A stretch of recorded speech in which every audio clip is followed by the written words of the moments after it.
No, no os habéis equivocado. Esto es Días Extraños y en un par de minutos comenzaremos el programa como de costumbre. Pero antes hay algo que quería compartir con vosotros porque me parece importante. Acabo de llegar a casa de los Podcast Days de este año, una convención de podcasters que se celebra en Madrid. Y allí he tenido el inmenso honor de recibir el premio al mejor podcast del público 2019 de Asespod, la Asociación de Escuchas de Podcast. Y de verdad que quería daros las gracias antes de empezar el programa a todos vosotros. Porque vosotros habéis sido los que con vuestros votos, con vuestro apoyo, habéis puesto en mis manos este premio, esta estatuilla que representa un micrófono antiguo. Cualquiera de los otros programas nominados hubiese sido un dignísimo ganador de este premio, porque entre los nominados había muchísimo talento de grandes profesionales, de grandes compañeros y algunos grandes amigos. Y eso hace que me sienta doblemente honrado de tener ahora mismo frente a mí en la mesa este trofeo. Y ahí se va a quedar, donde pueda verlo siempre, para recordarme todos los días que yo hago Días Extraños junto con los colaboradores, los entrevistados. Lo hacemos lo mejor que sabemos, poniendo ilusión, poniendo curro, poniendo entusiasmo. Y está bien, pero lo que nunca olvidaré, cada vez que vea encima de mi mesa este trofeo, es que los que de verdad hacéis grande Días Extraños sois vosotros. Y ahora sí, dentro música.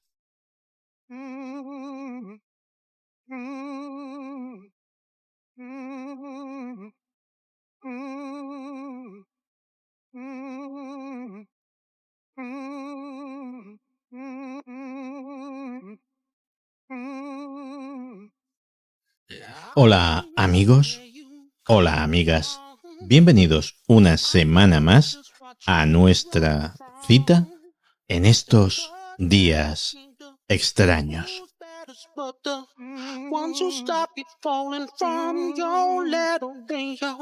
Como habréis podido deducir de mis últimas presentaciones del programa, últimamente ando preocupado, muy preocupado por el clima. Y no hablo del clima físico, del clima atmosférico, que ese indudablemente también es motivo de preocupación justificada.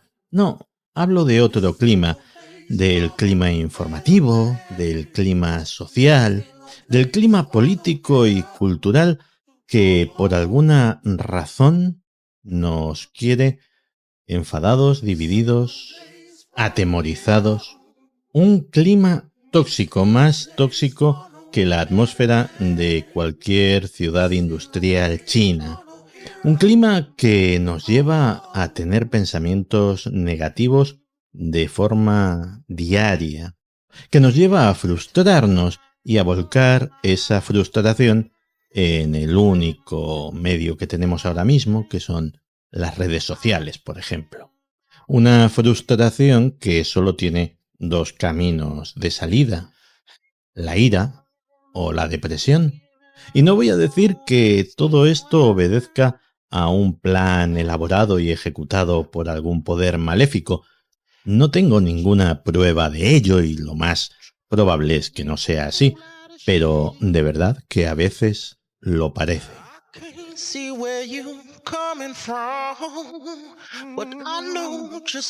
Y por eso, sin ser un moralista, que no lo soy, ni mucho menos, pongo mi pequeño granito de arena todas las semanas para intentar daros alguna herramienta que os ayude a manteneros cuerdos en un mundo loco.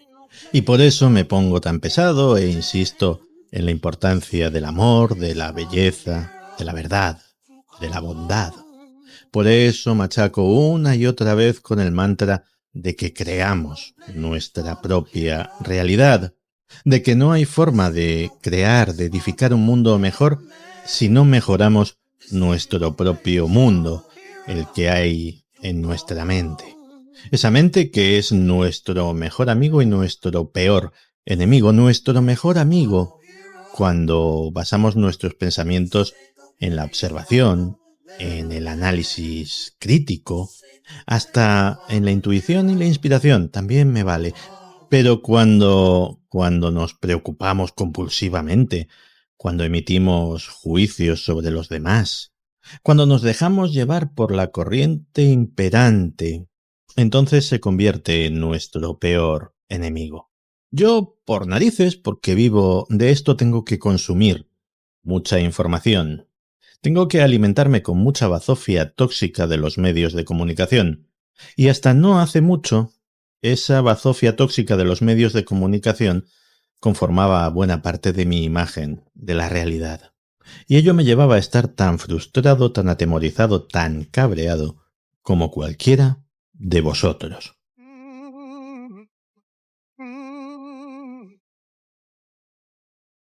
Hasta que un buen día me di cuenta de que no era el único, de que toda esa frustración, temor, cabreo, era algo sistémico, afectaba a toda la sociedad. Y encima las causas, la mayor parte de ellas, no tenían nada que ver conmigo. Que estaba en un estado de insatisfacción crónica por cosas que no estaban ni en mi mano ni tenían que ver con mi vida. Buscando siempre la felicidad en el único sitio donde no está, que es fuera de uno mismo.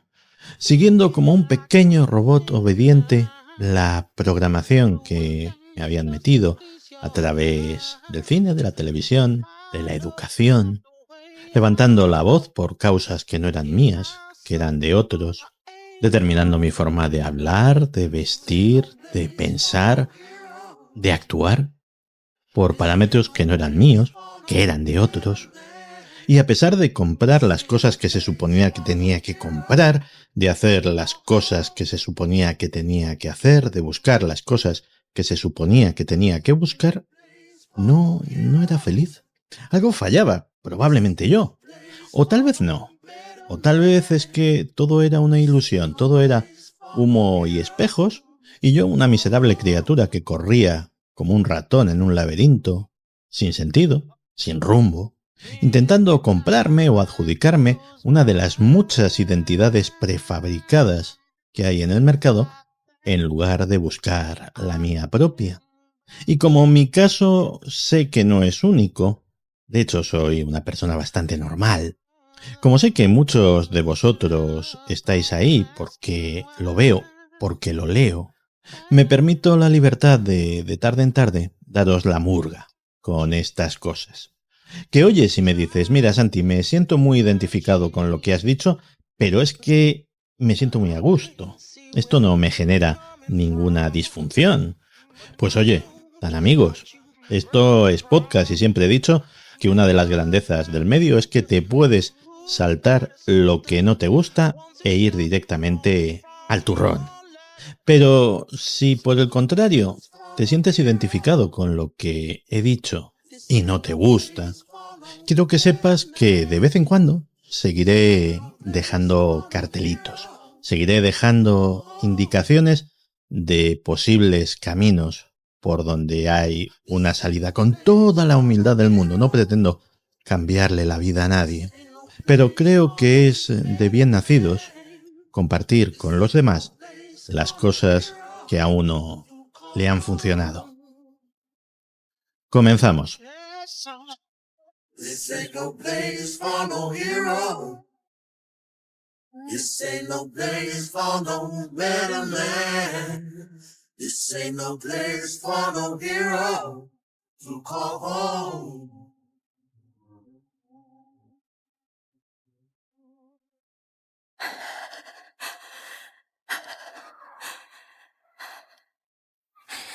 ¿Sabes esa sensación de cuando un tío que te gusta te manda un WhatsApp a las 2 de la mañana para pasar a verte?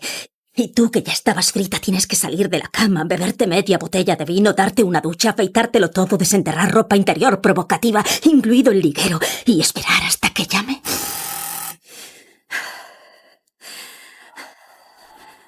Y luego le abres la puerta, como si hubieras olvidado que venía. Oh. Hola. Hola. Son días extraños. Hola. Con Santiago Camacho.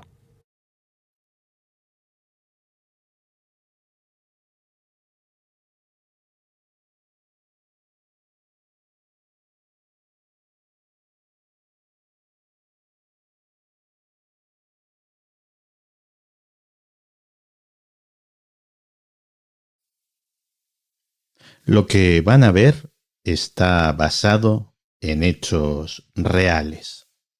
Cuando escuchamos esto al principio de una película o de una serie o incluso de un telefilme, lo vemos de otra forma, lo miramos tal vez con más atención, porque a fin de cuentas los personajes que aparecen en la pantalla han sido o son de carne y hueso, y sus peripecias, aunque dramatizadas, han sido reales. Podemos ir a Internet a investigar, a confirmar lo que hemos visto. Podemos sentirnos viajeros del tiempo y presenciar la historia con nuestros propios ojos. Podemos ver el hundimiento del Titanic, la codicia y el sinsentido del lobo de Wall Street, acercarnos a la dura realidad de cosas que hemos visto de forma más o menos aséptica en los informativos de televisión, como en el caso de Lo Imposible de Juan Antonio Bayona, que nos acercaba al tsunami de Indonesia, o como en el caso de Mar Adentro de Alejandro Amenábar, conocer en profundidad una historia que se merecía mucho más que los simples titulares periodísticos. Es parte de la magia del cine. Pero, ¿qué sucede cuando ese cartel, cuando esa voz que nos previene lo que están a punto de ver está basado en hechos reales, aparece justo antes de una película de terror? Ahí las cosas cambian. Pagamos por pasar miedo, pero pagamos por pasar miedo porque en el fondo sabemos que no es cierto. Los que aparecen en la pantalla son actores que ni sufren ni mueren. Y todo ha salido de la mente de un guionista. Todo es mentira, la mentira nos protege. Además, en el mundo real, esas cosas no pasan. O sí pasan. Dentro de un rato hablaremos de películas de terror, de las que no pasan, de las que son fruto de la fantasía, con nuestro gran amigo Miquel Navarro. Pero ahora, antes, vamos a pasar un rato revisando algunas películas de terror que más o menos están basadas en hechos reales.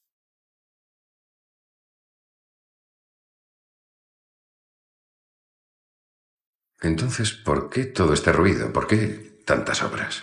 Quieren que construya, doctor. Los espíritus, asesinados por el rifle, me guían.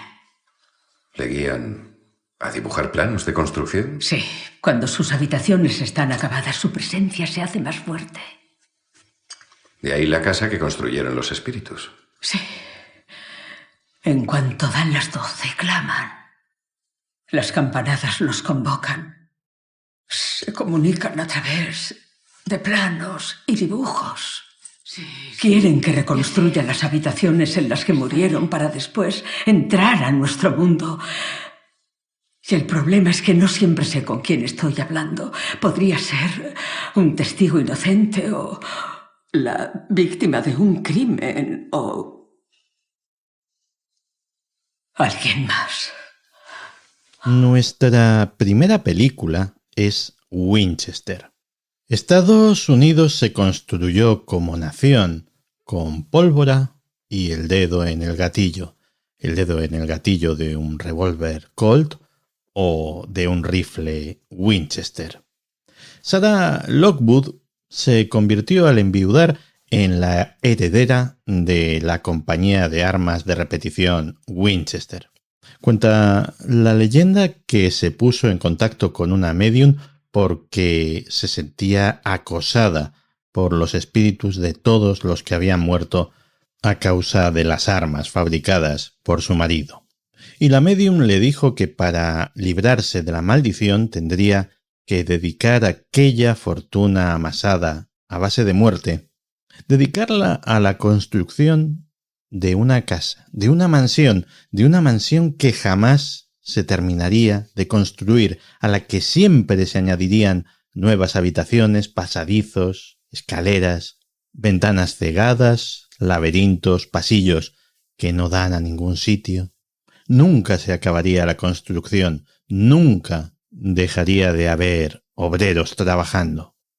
La mansión Winchester, la extraña y laberíntica mansión Winchester, es hoy en día un monumento nacional estadounidense, una atracción turística que recibe miles y miles de visitas al año. Y en el fondo es un memorial a miles de bandidos, pistoleros, cowboys, héroes desconocidos, víctimas inocentes que cayeron en aquella época de plomo.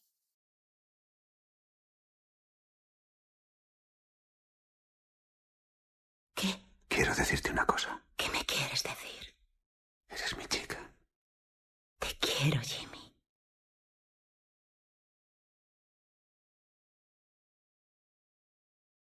¿Qué ha sido eso? No pasa nada, aquí no hay nada. Yo no he oído ladrar a ningún perro, ni pasar a ningún coche. Nada. Ahí fuera hay alguien. Tenemos que irnos de aquí. En cuanto abra la puerta, quiero que salgas corriendo, ¿vale? ¿Por qué nos hacéis esto? Porque estabais en casa. El planteamiento de los extraños no puede ser más inquietante que la muerte, que el horror entre en tu casa porque sí, sin haber hecho nada para merecerlo, por puro azar, porque estabas en casa. Y cuando al principio de esa película ves el rótulo de basado en hechos reales, pues sientes como si el destino que les espera a la pareja protagonista pudiera pasarte a ti o a mí. Sobre todo porque sabemos que hay gente, que hay individuos en este mundo que encuentran un placer enfermizo en aterrorizar, torturar o asesinar a un ser humano elegido completamente al azar. Son cosas que ya han sucedido. Por ejemplo, hablábamos este verano de los asesinatos de la familia Manson. Pero al parecer Los Extraños, aunque tiene cierta semejanza con esto, está basada en otro caso mucho menos conocido, aunque igualmente terrible. Los asesinatos de la cabaña Kevin. 4 miembros de la misma familia asesinados brutalmente en una cabaña aislada en la región de Kevin, en California. Cada macabro detalle parece calcado de lo que se ve en la película. Acosados, torturados y finalmente asesinados con martillos y cuchillos. El caso sigue sin resolver. Nadie pudo explicarse qué móvil había detrás de aquella atrocidad. Los asesinos no dejaron la menor pista. Fue un ataque brutal, repentino, anónimo, que probablemente no tuvo más motivación que la emoción del asesinato.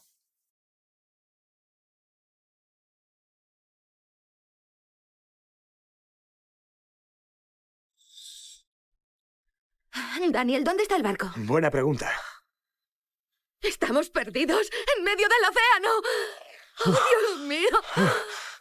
Tranquila, tranquila. En Open Water el horror procede de algo en lo que no solemos ni queremos pensar, en que algo que creemos controlado, algo que creemos que es un riesgo calculado, sale mal, sale rematadamente mal. Y eso es lo que les sucedió en la vida real a Tom y Eileen Lonergan, abandonados por error en 1998 en medio del Mar del Coral. Iban a bucear por un impresionante arrecife en un tour organizado con muchas otras personas, nada alarmante, nada especialmente peligroso, salvo que el barco se fue sin ellos. Es más, la empresa se dio cuenta 2 días después de que les faltaban 2 pasajeros, y eso porque encontraron sus pertenencias en el barco. Así que rápidamente se organizó una gran búsqueda por mar y por aire con la esperanza de encontrarles aún con vida. Esperanza vana. Jamás se volvió a ver a la pareja ni viva ni muerta. Así que cabía asumir que habían perdido la vida. ¿Pero cómo? ¿Devorados por los tiburones? Pues no. A unas millas del lugar de la desaparición se encontraron sus equipos de buceo intactos, sin restos biológicos, sin desgarros, sin marcas de dientes, como si se los hubiesen quitado voluntariamente.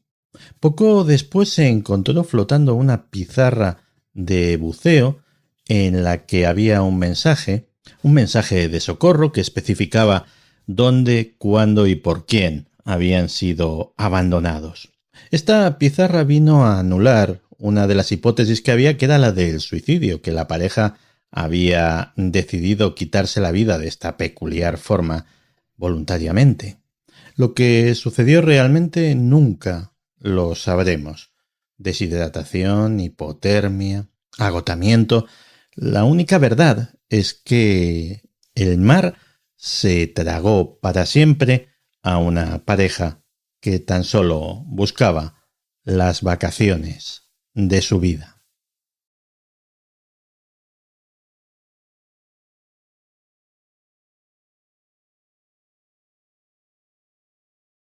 Hay un nuevo programa en el Vaticano diseñado para volver a instruir al clero en el rito del exorcismo. Un segundo, ¿quiere que sea exorcista? 2 meses en Roma no es mal sitio.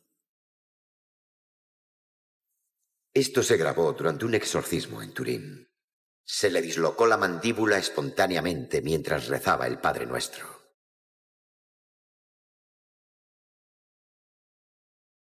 Dime, Michael, ¿crees en el pecado? Sí, pero no creo que el demonio nos empuje a pecar. Te aconsejo que vayas a ver a un viejo amigo mío. Buongiorno. ¿El norteamericano? Sí. ¿No le gustan los gatos? No especialmente. Bienvenido a Roma. Está plagada de gatos. Cuidado, que no entren. ¿Sabe por qué es famoso el padre Lucas? Porque ha realizado más de 1000 exorcismos. ¿Qué es lo que cree? Que no es el diablo. ¿Un ladrón enciende las luces al entrar en una casa a robar? No. Prefiere que no se sepa que está ahí. El diablo igual. Es complicado cuando la no evidencia del diablo es en cierto modo la evidencia del diablo. Las películas sobre exorcistas o exorcismos, basadas más o menos en la realidad, son tantas que merecerían un programa aparte. Eso por no hablar de El Exorcista, la más famosa de todas, de la que ya se ha hablado hasta la saciedad. Y como aquí, en la medida de lo posible, intentamos saltarnos las obviedades, hemos elegido otra. Hemos elegido El Rito. Está basada en un libro del periodista norteamericano Matt Baglio, que pasó un tiempo con el padre Gary durante su entrenamiento como exorcista en 2005.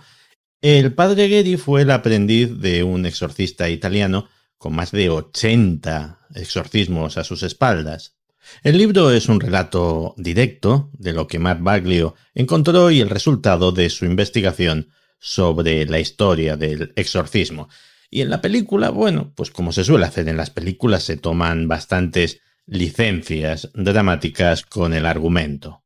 Cosa que curiosamente no sucede en el libro, que es bastante riguroso a la hora de explicar en qué consiste y cómo se entrena a los sacerdotes que van a realizar este ritual. Y para ello entrevistó a exorcistas, a alumnos, a maestros de exorcismo y también a científicos y escépticos con el tema de la posesión diabólica.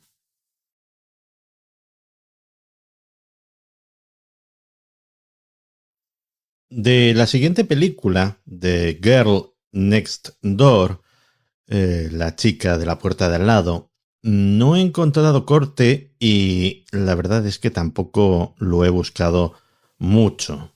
La vi en su momento y bueno, me pareció una de las películas más complicadas de ver de todas las que he visto y os aseguro que no tengo un estómago precisamente sensible, pero se me quitaron las ganas de volver a tener relación con esa cinta. De hecho, de todas las que hemos mencionado en este repaso, es la única que os diría que cuidado, meteos bajo vuestro propio riesgo.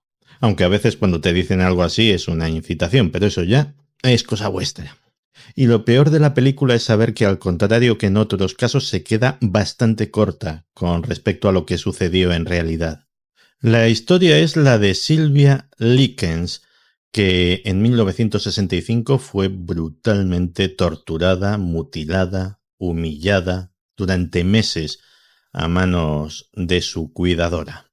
De todo el archivo de crónica negra que uno tiene en la cabeza, me parece el caso mayor de depravación, sadismo y crimen contra la humanidad que conozco. Y todo ello en una casa normal, en apariencia, rodeada de otras casas normales, en un vecindario normal, en el que nadie sabía nada, nadie oía nada, nadie se enteraba de nada. A Sylvia Likens la quemaron con cigarrillos, la empujaron por las escaleras, la golpearon con cinturones, con los puños, con mangueras, le introdujeron objetos en el cuerpo, la privaron de comida, de servicios sanitarios, la escribieron en su cuerpo frases como «soy una prostituta y estoy orgullosa de ello», la marcaron a fuego.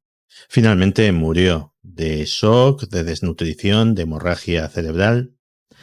Gertrude Baniszewski, que es la asesina, la torturadora, fue condenada a cadena perpetua, pero salió a los 20 años.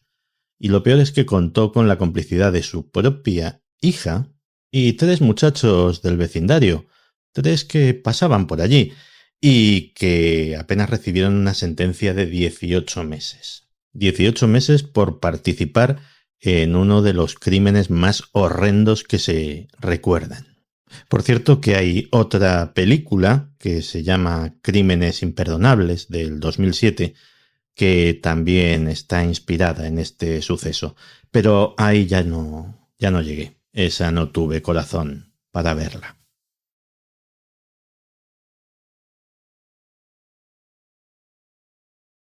¿Seguro que viste una luz aquí? Sí, y luego se apagó. ¿Puedo preguntar qué hacías fuera en mitad de la noche, señorita? Estaba tomando el aire. Debe de ser un cable que falla o algo así. Pues más razón para comprobarlo. Vaya. Mola. ¿Una habitación secreta? ¿Cómo no? ¿Cerrada? Sí, o atascada. ¿Ves algo? No, está demasiado oscuro. El arranque de La Casa del Pánico no puede ser más tópico. Nuevos inquilinos, nuevos habitantes en una antigua casa, el descubrimiento de una habitación secreta. Todo ello son cosas que forman parte del ideario más tópico del cine de terror. Sin embargo, la realidad detrás de esta película no puede ser más triste, porque la habitación secreta que descubren los protagonistas Es lo que se conoce en Estados Unidos como un disappointments room, o traducido algo así como una sala de las decepciones. En algunas mansiones de ese país se han encontrado este tipo de habitaciones secretas. Históricamente, estas habitaciones se utilizaban por los padres que tenían un hijo con una discapacidad y querían mantenerlos en secreto para el resto del mundo. Así que los escondían en estas habitaciones donde estaban recluidos de por vida. Las comodidades o condiciones de esta reclusión ya dependían de la humanidad de los progenitores que abandonaban de esta manera a sus hijos. Algunas de estas habitaciones eran verdaderas celdas espartanas. Otras, en cambio, estaban decoradas con bonito mobiliario, contaban con papel pintado y juguetes en abundancia. La cuestión era encerrar lejos de la sociedad y de la vergüenza a ese familiar discapacitado o desfigurado. En el medio rural español también se daban ese tipo de situaciones y se han seguido dando casos en todo el mundo hasta en la actualidad.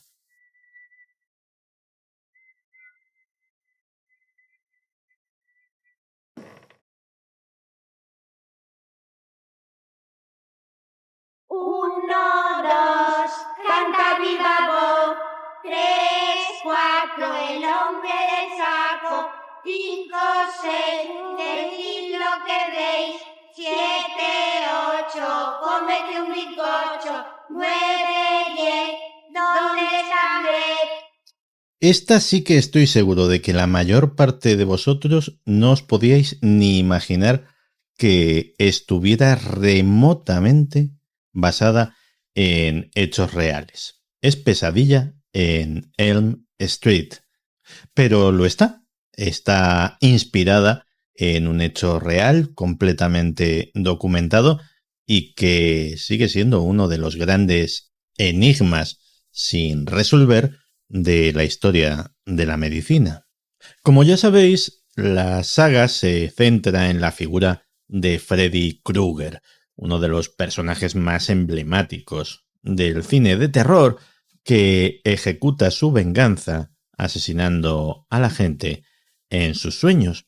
Y Wes Craven, el creador de la saga, reveló en su día que la historia se inspira en un fenómeno sumamente extraño y misterioso. Se le ocurrió crear a Freddy Krueger inspirado por una familia de Camboya que emigró a Estados Unidos, y cuando esto sucedió, su hijo comenzó a experimentar unas pesadillas tremendas. Decía que no podía dormir porque algo le perseguía en sus sueños. Intentaba mantenerse despierto, pero finalmente un día el cansancio terminó por vencerle y sus padres se despertaron por unos gritos desgarradores que salían de la habitación del joven. Cuando llegaron hasta allí, vieron que su hijo estaba muerto. Lo que creían, lo que declararon, es que su hijo murió durante una pesadilla. Y no fue el único. Durante toda la década de los 80 se documentaron 104 casos de personas jóvenes, todos ellos refugiados e inmigrantes procedentes de la misma zona del sureste asiático, Laos, Camboya, Vietnam, que fallecieron mientras dormían por causas aún no aclaradas. Se han establecido muchas hipótesis para explicar este fenómeno, pero sigue siendo un misterio médico.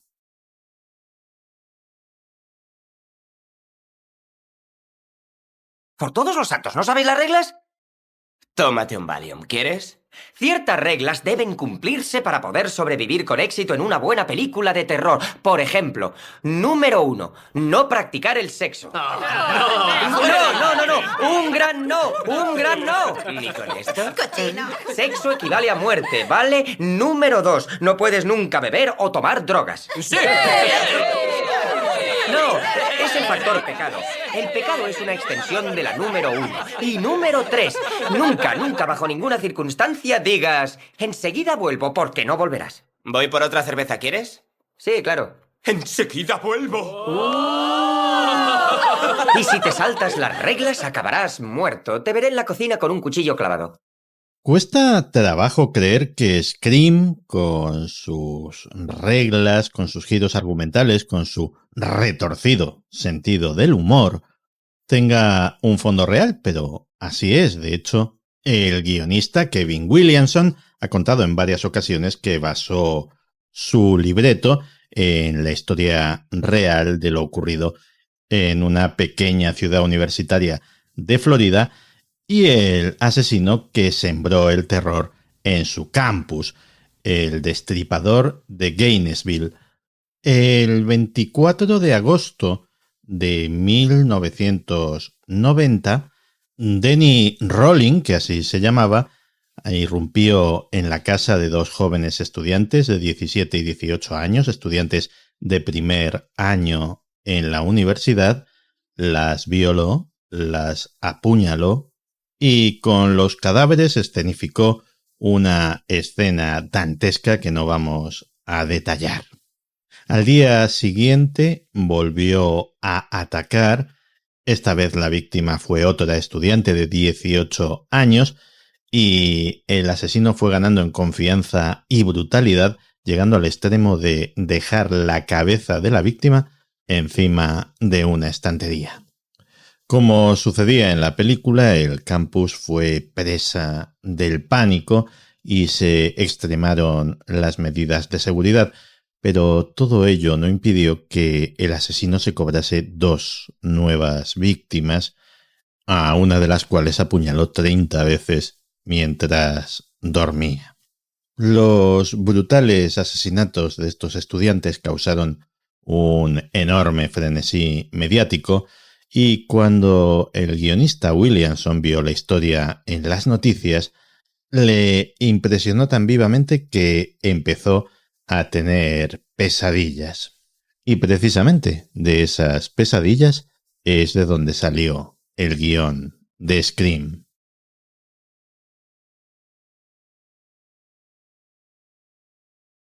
Y podríamos seguir. Hay muchas más. Nos hemos dejado en el tintero las más recurrentes, las más obvias, aquellas de las que ya se ha hablado mucho. El exorcista, como decíamos, es una de ellas, pero también está Psicosis, Amityville, El silencio de los corderos, El exorcismo de Emily Rose. ¿Y qué enseñanza, qué moraleja podemos sacar del hecho de que haya tantas películas de terror basadas en hechos reales? Pues hay una enseñanza que se puede extraer de todo esto, quizá no la más agradable, quizá no sea algo que queramos pensar en ello, pero no por ello deja de ser algo cierto y algo que deberíamos tener en cuenta. Y es que el horror existe. El horror existe más allá de la pantalla. Está muy bien que queramos comprarnos un cubo enorme de palomitas y disfrutar con un equipo de profesionales que pretenden darnos un susto y lo consiguen la mayor parte de las veces. Y está muy bien que así sea. La evolución es la culpable de que nos guste saber del terror. Nos ha inculcado ese gusto porque saber de aquello que nos puede hacer daño nos puede algún día ayudar a evitarlo. Porque en la vida real hay monstruos. En la vida real suceden cosas que no salen como deberían haber salido. En la vida real existe el mal de verdad, no el de ese compañero de trabajo que nos fastidia. No es tan común como desde algunos sitios nos quieren hacer creer. Hay mucho más bien en el mundo que mal, pero existe está ahí, hay que tenerlo en cuenta. Y saber que algunas de nuestras películas de terror favoritas están basadas en hechos reales nos ayudará a mantenernos un poquito más alerta, que nunca está de más. Porque cuando vemos determinadas cosas en los noticiarios, cuando leemos determinadas cosas en los libros, cuando contemplamos determinadas cosas en el cine, siempre pensamos, para nuestra tranquilidad, que, bueno, eso son cosas que les suceden a los demás. Y es así, hasta que un día le suceden a uno mismo.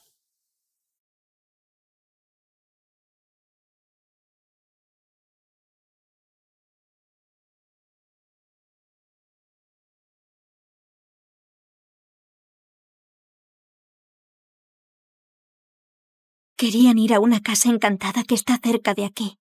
¿Una casa encantada? Ha vuelto a morir alguien en aquella casa. Niño, ¿cómo te llamas? Toshio. ¿Recuerdas? El marido mató a su mujer en su domicilio. Si es el niño, desapareció hace 5 años y nadie ha vuelto a saber de él. No entiendo por qué no hay ninguna foto de Izumi. ¿Por qué razón? Antes del incidente de aquella familia murieron o desaparecieron muchas personas que habían vivido allí. Las tres me miran a mí. Se lo dije una y otra vez. Se lo dije miles de veces. Oiga, el niño. ¿Quién es el niño del piso de arriba? ¿Qué ha sucedido? ¡Marico! ¡Cierra las cortinas! Por favor, por favor.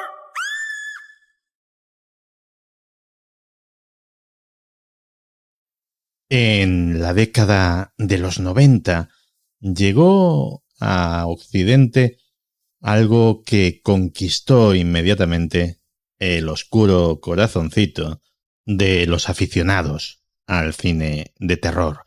Era el terror japonés, el J-horror, que lo llaman los entendidos.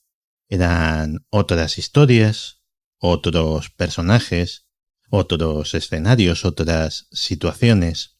Todo ello muy, pero que muy distinto a lo que estábamos acostumbrados a ver en Occidente. Y para hablar de terror japonés, en este programa que nos está quedando tan cinematográfico, no podíamos prescindir de la presencia de nuestro hombre del cine extraño. Miquel Navarro, bienvenido a Días Extraños en esta tercera temporada. Muy buenas, encantado nuevamente de estar aquí en Días Extraños con Cine Extraño. Y es que Cine Extraño fue con lo que me encontré en mi juventud, incipiente juventud. Yo creo que todavía era un niño, cuando me encontré con una película que me atrapó. Y me atrapó en el tiempo y me atrapó para siempre. Y fue mi primer idilio con el cine japonés y también con el cine fantástico de terror. Y fue con una película que me costó mucho encontrarla, años incluso después, ¿no? Que se llama Sengoku Hietai, Eclipse en el tiempo. ¡Mirad! ¡Esa roca no estaba ahí! Y en la otra parte de la bahía había un automóvil. ¡Tiene razón! ¿Dónde está el vehículo? ¡Pregunta al teniente! ¡Ha desaparecido! No digas tonterías. Calma, calma. Me estoy meando, me estoy meando. ¡Bromas, no te sacudo! ¡Cano! Nuestros vehículos, los tanques, todo está todavía aquí. Seguro que es una nueva jugada del Estado Mayor y que están probando algún arma nueva. No digas bobadas. Ellos no pueden conseguir que aparezca y desaparezca el sol. Pero alguna explicación tiene que existir. Kimura, sí. Comunique con el cuartel general. A la orden. Ellos deben saber qué es lo que sucede.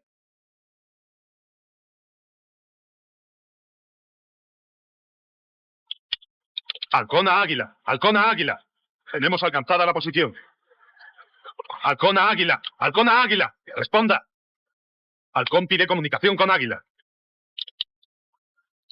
Pues te voy a contar de qué va y además a los oyentes yo creo que igual también les suena, porque como te digo, no es una película que hayan puesto mucho en televisión y recuerdo que siendo un niño prácticamente a la noche me encontré con una película que era de unos militares que estaban haciendo maniobras y de repente se encontraban con un fenómeno atmosférico muy extraño que les hacía envolverse en una especie de eclipse la noche y el día se intercalaban.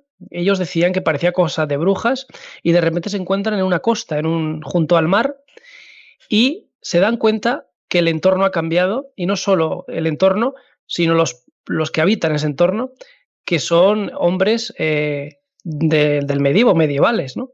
Y es que han viajado en el tiempo y están en el siglo XVI, nada menos, junto a unos samuráis que no tienen muy buenas, se asustan, por supuesto, y están guerreando incluso entre ellos.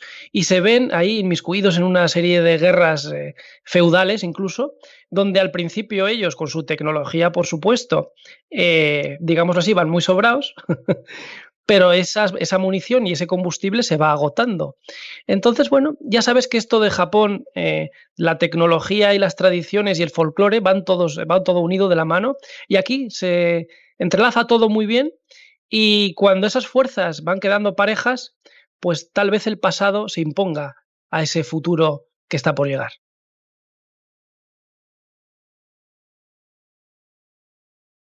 Pues sí que hay que reconocer que para ser tu primer encuentro con el cine fantástico japonés fue un encuentro bastante extraño.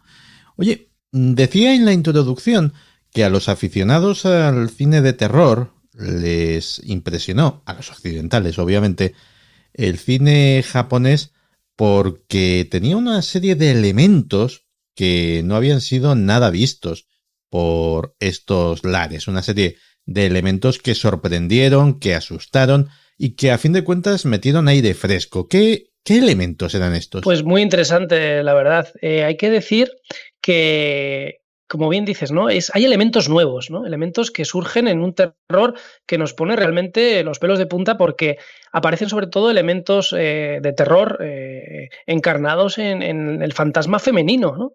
Principalmente, que aterroriza, viniendo de una forma, digámoslo así, con agua, ¿no? El agua también como elemento de muerte, no como en otras culturas, que tal vez es elemento de vida, como en la cultura árabe, por ejemplo, ¿no?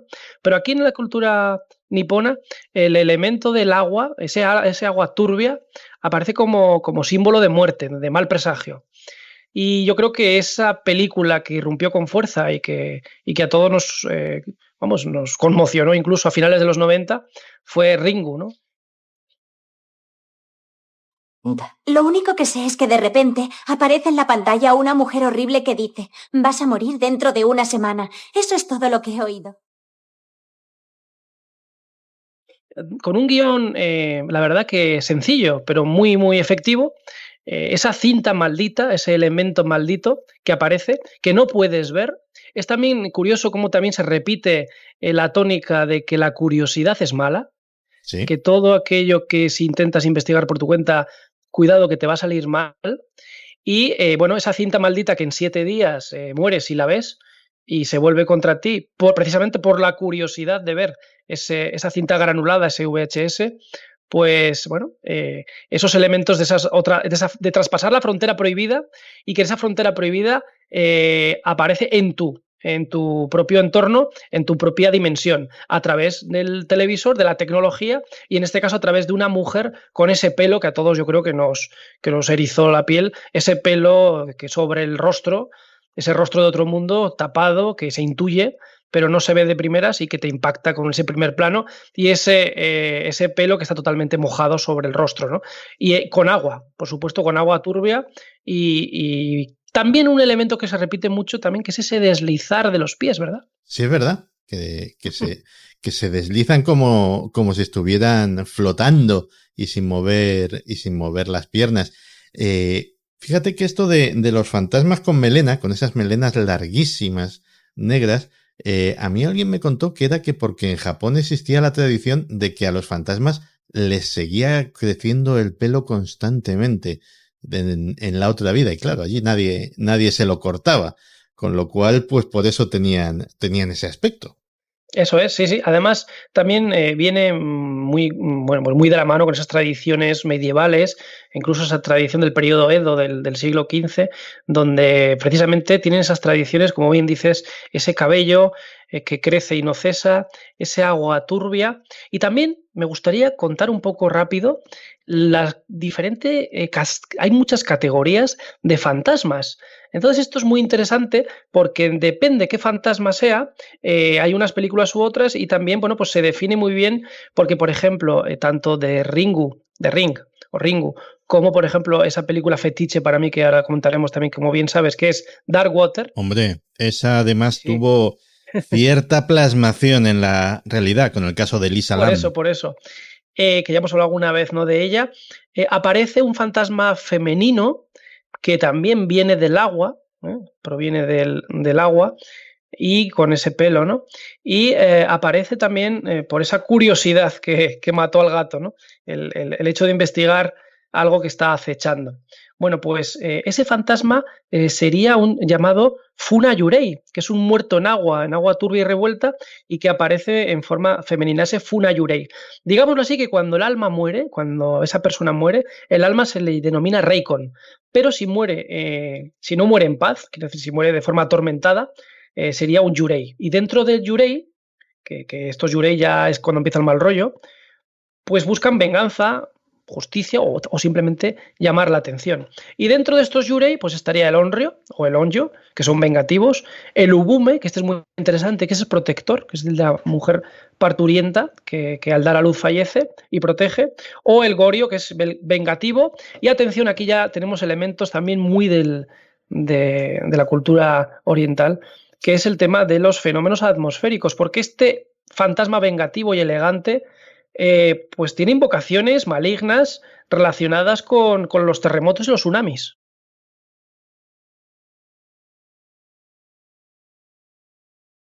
Vamos a recordar un momento una de las películas que a mí me llamó especialmente la atención de este género, que es Llamada Perdida. Luego te cuento por qué la recordamos.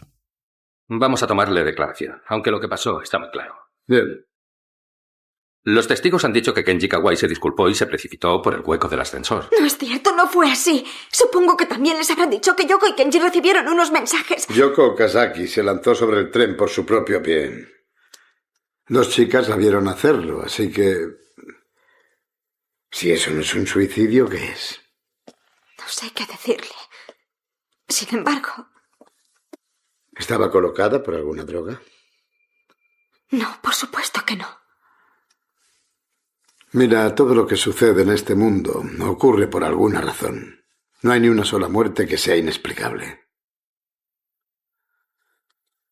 Lo que está pasando ahora va más allá del sentido común. Entiendo. Gracias por la visita. El terror en esta llamada perdida venía de la tecnología. Sí. En este caso estaba esa tecnología representada por los teléfonos móviles en un universo que estaba muy lejos todavía de los smartphones actuales. Esa llamada funesta siempre llegaba en uno de estos móviles de concha. Yo tenía uno y yo le llamaba la castañuela. Un Motorola de aquellos chiquititos, como ¿Sí? si lo viese. Un Motorola, una castañuela. Sí. El mundo de la tecnología como elemento de terror también está muy presente en este cine, ¿verdad? Sí, sin duda están a la vanguardia los japoneses siempre de la tecnología y también del arte cinematográfico respecto a ella. No se quedan atrás. Ellos van un paso adelante. Y qué casualidad que también con Llamada Perdida ese tono de mensaje, creo que era desde el propio teléfono móvil, pues hacía de las suyas. Y siempre, nuevamente, la curiosidad. Si eres curioso y te quedas a escuchar el mensaje, claro, puedes morir. Eso es. La curiosidad mató al gato. Estas películas abrieron la puerta al público occidental a todo un nuevo cine y de hecho empezaron a llegar películas que no eran japonesas, eran tailandesas, eran coreanas, eran chinas. Y yo me pregunto y te pregunto, ¿el cine de terror oriental, cada uno de estos subgéneros, el chino, el tailandés, el coreano, etcétera, tiene sus propias características o se puede decir que son equiparables o asimilables? Es muy interesante lo que me preguntas porque a mí siempre me ha fascinado el teatro chino, ¿no? Con esos movimientos exagerados que incluso una vez me explicaban que todo tiene una escuela, ¿no? Los movimientos no son los mismos los de los estudiantes en el teatro chino que los de un ejecutivo o los de un campesino. Cada campesino, cada estudiante, cada adolescente tiene un tipo de movimientos pausados y muy marcados. Y por eso de aquello que alguna vez hablamos, es que los chinos o los japoneses es que no me parecen buenos actores, hacen unos giros de cuello muy rápidos, miran a cámara de forma como exagerada, no me los termino de creer. Sin embargo, pues bueno, todo esto también viene un poco de la cultura de ese arte teatral, ¿no? Del teatro chino. Y también un poco dentro de lo que hablábamos antes de las categorías de fantasmas, hay una categoría también que es la de los propios fantasmas, que son más, no son tanto fantasmas, sino que son más como espectros, ¿no? Que aparecen pero no interactúan, que son los de los samuráis. También en alguna película aparece la de los fantasmas de los samuráis o espectros. Entonces hacen movimientos lentos, como muy ceremoniales. Sí que es cierto que beben un poco de ese arte del teatro que viene de China, ¿no? Y de ahí también se ha nutrido pues mucho de esta escuela de arte dramático, ¿no? Por eso también a nosotros somos de otra cultura, igual en un principio nos choca. Sin embargo, tal vez nos choca menos o nos parece menos chocante las películas llevadas al terror de estos gestos, de este arte dramático, porque también es muy gestual, ¿no? Y sobre todo juegan mucho con primeros planos. A mí me parece fantástico y tampoco pues hay que mirarlo con otros ojos, ¿no? Yo creo que también ya con los tiempos han ido cambiando. Y como dices ahora, también los coreanos yo creo que han dado un salto de calidad tremendo con películas que son muy buenas, ¿no? Incluso también ahora con estas también de zombies, que se ha puesto también muy de moda, que yo creo que están también a la altura. El Tren a Busan, creo que hace poco la vi, me encantó, vamos. El KTX-101 con destino a Busan efectuará su salida en breves momentos. Disculpe, creo que ha subido al tren una persona muy rara. Una pasajera necesita asistencia médica en el coche 11. ¿Qué pasa? ¡Deprisa, corra, por favor, corra!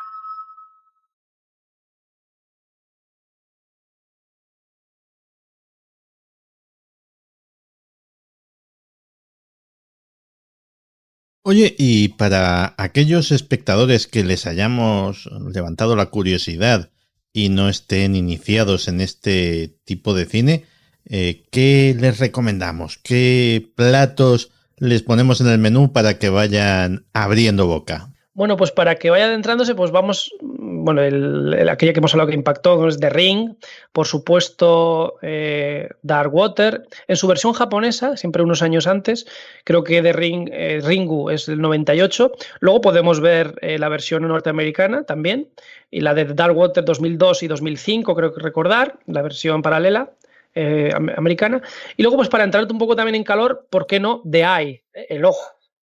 Confías en tus ojos. Dependes de tus sentidos.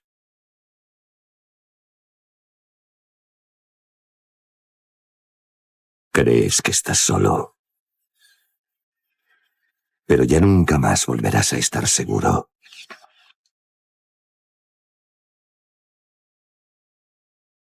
Hay cosas espeluznantes que no puedes ver. ¿Cómo puedes saber si son reales? Tras una ceguera y para recuperar la visión le trasplantan una córnea. Pero esa córnea, por cierto, de una persona fallecida, claro, tiene unas visiones. Esas visiones interactuarán con el espectador. Yo creo que es una película que fue una película también muy, muy, muy chula, ¿no? En su época, y que también tiene parte 2. En la 1 era, como digo, el trasplante, y en la 2 creo que era también el que le toca a una mujer embarazada, que después de haber intentado suicidarse, pues tiene una serie de visiones también y juegan con el espectador. Comentaba antes lo del tema de la curiosidad mató al gato. Uh-huh. Hay otro tema también que ahora me he acordado, curiosamente, con The Ring y de Dark Water, que es el tema también de las familias desestructuradas. Sí, es cierto. Cuando hay un divorcio, malo. Sí, señor. En Dark Water hay una mujer divorciada. En The Ring también hay su ración de desestructuración familiar. Es como si de alguna forma en esa sociedad tan bien estructurada, tan reglada, el que se salta la norma social de una forma u otra termina siendo castigado, aunque sea desde el más allá. En el fondo es una regla de género. A mí me recuerda mucho a lo que sucedía precisamente en el género que vino a ser sustituido por el terror japonés, que es el slasher, las películas de asesinar adolescentes a troche y moche, estilo Viernes 13, Scream, etcétera, etcétera. Claro. Y ahí el que, por ejemplo, el que tenía sexo moría. Sí o sí. O sea, eso era una ley inmutable. Y aquí viene a pasar pues más o menos lo mismo, pero con otra sociedad y en otro entorno. Eso es, como no sea una familia unida, las cosas no van a ir bien. Otra, también, sobre todo, y cómo no, cuestiones de honor. Cuestiones de honor que, como bien sabes, por programas también que has hecho y que has participado con temas del suicidio en el Monte Fuji, ¿no? Hay también un bosque de los suicidios. Creo que son temas también que se han tratado y que son muy impactantes. Y la cultura japonesa, sin duda alguna, pues, es una cultura de muchas cuestiones de honor. Pues hay una película que yo recomiendo que es Marebito, que es tremendo y que está también todo relacionado con el honor y también con esa curiosidad que es mala consejera. Y es que el protagonista se dedica a grabar con su cámara de vídeo escenas cotidianas. Esto es mucho también de, pues, muy tecnológico, ¿no? Aquí aúna también muchos de los elementos del cine nipón. ¿Y qué es lo que ocurre? Que su vida se convierte en una pesadilla cuando graba un suicidio. Graba un suicidio y eso no es muy relacionado con las cuestiones de honor. Ahí hay una deshonra y el objetivo, además del protagonista, es comprender qué es lo que sintió el suicida en ese momento. Pero claro, todo eso a él le perseguirá, ¿no? Y además le persigue en ciertos laberintos subterráneos, en donde a su vez, es que aquí ya se une todo, por eso es muy recomendable, aparecen también criaturas terroríficas que a veces pues, no son del todo humanas. Y esto sí que es cierto que hay mucho también de mezcla, ¿verdad? Con el anime y demás, del manga y eso, que son criaturas híbridas.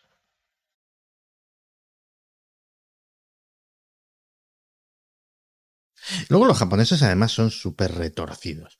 Sí lo son. O sea, aquí en las películas occidentales, de antes y de ahora, siempre hay un personaje maravilloso que es o un profesor o un anciano o un viejo del lugar o un periodista o alguien que te explica qué está pasando. En las japonesas, no. En las japonesas, pues oye, pasan cosas que la mayor parte de ellas dan un miedo que te cagas, pero nadie te termina de encajar la historia y te la tienes que hacer tú mismo a retazos de lo que vas pillando por ahí. Sí, sin duda alguna. Hay esos fantasmas, los yokai, ¿no? Que llaman que tienen partes también grotescas, ¿no? Muy grotescas, muy animalescas, ¿no? Bueno, pues eso, no se explica nada. Aquí aparecen y abordan de una forma que te deja al espectador totalmente roto, ¿no? Y también, hablando antes de fantasmas, hay un fantasma que es un fantasma seductor, no recuerdo ahora cómo se le denomina, que este fantasma seductor intenta siempre desde el más allá tener una interacción amorosa o sexual incluso con una persona o con un ser humano, solo que aquí lo fuerza directamente, forzándolo de manera violenta, ¿no? Y con lo cual sí que es cierto que es un tanto, a nosotros nos parece un tanto extraño, al menos, todo este tipo de cosas y de tentáculos que salen y agreden y bueno, pues sí, es bastante curioso, sí. Pero de todas formas, mira, hay una cosa que a mí me fascina de este cine de terror japonés y es que aquí en Occidente se ha abusado y se abusa mucho de los efectos especiales. En el fantástico, pues me parece muy bien, pero en el cine de terror en demasía. Y los japoneses no. Los japoneses muestran una absoluta economía en este campo y es algo que se agradece. Que se agradece y no le resta un ápice de eficacia, un ápice de eficiencia al relato.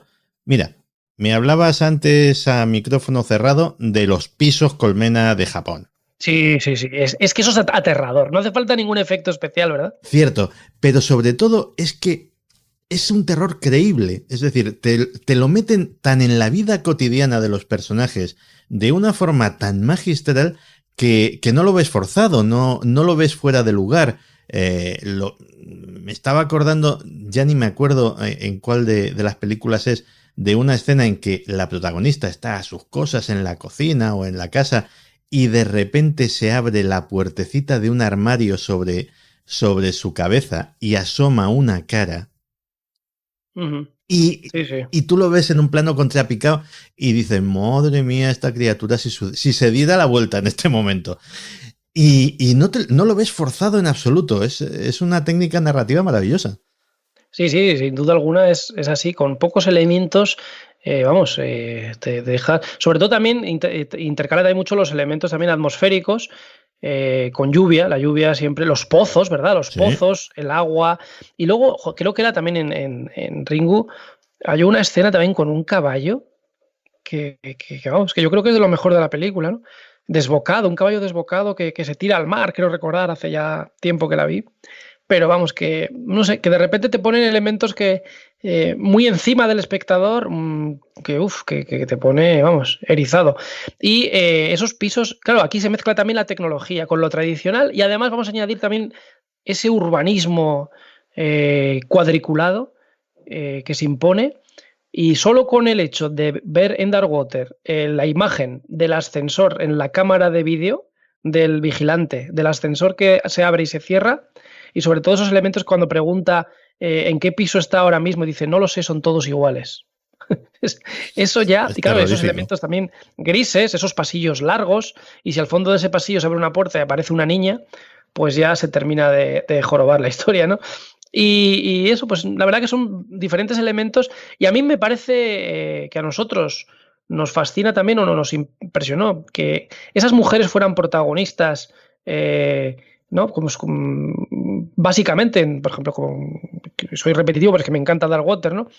Son la madre, la hija y también el fantasma de la niña, la que aparece continuamente, son los elementos fuertes, femeninos en este caso, los que continuamente se imponen, ¿no? en la pantalla. Pero esto no es nuevo, porque hay películas incluso de los años 60 en la que aparece este elemento, como Onibaba, en la que es una película del año 64, japonesa, en el que, creándose un dilema moral sobre la supervivencia, son dos mujeres que aparecen como protagonistas, que es la madre y la esposa de un guerrero, ¿no? que está luchando. Y mientras esperan, estas mujeres se ven obligadas a matar a unos soldados. Bueno, una angustia tremenda y lo grotesco, ¿no? También con esas imágenes. Los bosques, y el bosque también es un elemento también cierto. Parte, ¿no? De muchas de las historias de las películas, con ese elemento también pues campestre o feudal, ¿no? Relacionado con la niebla también, con lo que le rodea, ¿no? Y bueno, pues no sé, hay muchas películas que yo, pues sumergirse un tanto en este universo, pues es magnífico, ¿no? Hay que también cambiar un poco de registro.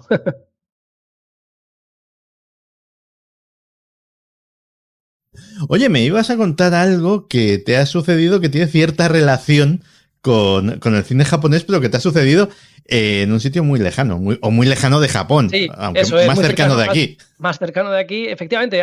Te comentaba antes fuera de micrófono, hablando de fantasmas y de mujeres fantasma y demás, pues que hemos descubierto este año en Cerdeña, en la isla de Cerdeña, una tradición muy curiosa que se llama y podemos denominarlo como terror diurno, porque la verdad que no es muy común el terror diurno, ¿no? Como el gran Ibáñez Serrador, ¿no? Sí, cierto. Ibáñez Serrador, ¿con quién puede matar a un niño? Con ese terror diurno, pues nos encontramos con un terror diurno que nos pareció magnífico, que es eso que cuentan, que para que los niños se echen la siesta en las horas de calor, se dice que hay les dicen que no salgan a la calle a jugar, porque parece que se aparece una señora que se lleva a los niños, una especie de hombre del saco, en este caso mujer del saco. Sí, el coco, pero en la coca. Bueno, lo de la coca suena fatal, las cosas como son. La mujer del sol, la mama del sol, la llaman así. Esta mujer que aparece enlutada, con una especie de sudario sobre la cabeza, y que además el rostro no lo ves porque lo tapa el sol. Esto es también muy plástico, ¿no? Qué yuyu, sí. Sí, se da mucho yuyu. Entonces, claro, como los niños son a por los que va, una especie también de Llorona, ¿no? Sí. Que también en México creo que es, ¿no? Que le vimos la película hace poco de La Llorona. Cierto.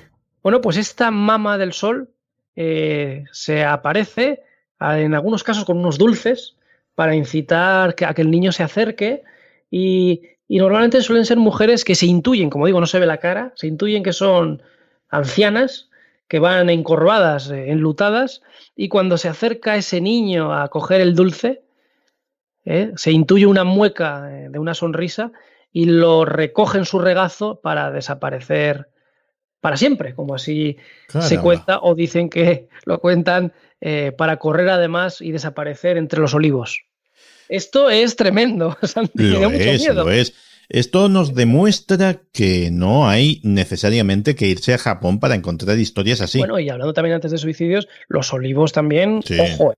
Por desgracia, en el medio rural español se sabe mucho de suicidios y de olivos. Eso es, porque parece ser que esta mama del sol de Cerdeña deambula entre estos olivos y hay quien cree que de dónde puede provenir su procedencia y que no descansa en paz. Pues lo vamos a dejar aquí, pero te voy a poner deberes. Venga, vamos allá. Me has recordado el tema de La Llorona. ¿Y si el próximo día, con tu maestría, tu conocimiento, tu bisturí, diseccionamos todas las películas que se han hecho sobre las investigaciones de los Warren, que es algo que he dejado aparte en este programa que he dedicado a cine de terror basado en hechos reales, porque creo que se merece un capítulo aparte y creo que tú nos lo puedes analizar muy bien. Venga, esto es un reto muy bueno, ¿eh? Pues vamos allá, porque la verdad que todo prácticamente basado en hechos reales, o sea, claro. Yo encantado. De hecho, vamos a analizar qué hay de verdad, qué hay de ficción, cómo se ha tratado el tema y nos echamos la saga al hombro. Sí, pues yo encantado. Pues vamos a hacer ahí un especial cine extraño y cercano a la vez, porque parece ser que ocurrió de alguna forma todo lo que ahí comentan, ¿no? Genial. Pues en eso quedamos. Miquel Navarro, que muchísimas gracias como siempre por acudir a compartir tu conocimiento aquí, a Días Extraños. Muchas gracias y espero eso. Voy a salir ahora de mi piso colmena y claro, si no hay luz estoy jorobado porque puede aparecer una niña con los pelos sobre la cara. Pero como haya luz, la mama del sol también, o sea, estoy fastidiado. Pues no sé qué es peor, porque el niño aquel terrible de la maldición, ¿te acuerdas? Sí. Será terrorífico. Venga, Miquel, un abrazo grande. Un abrazo.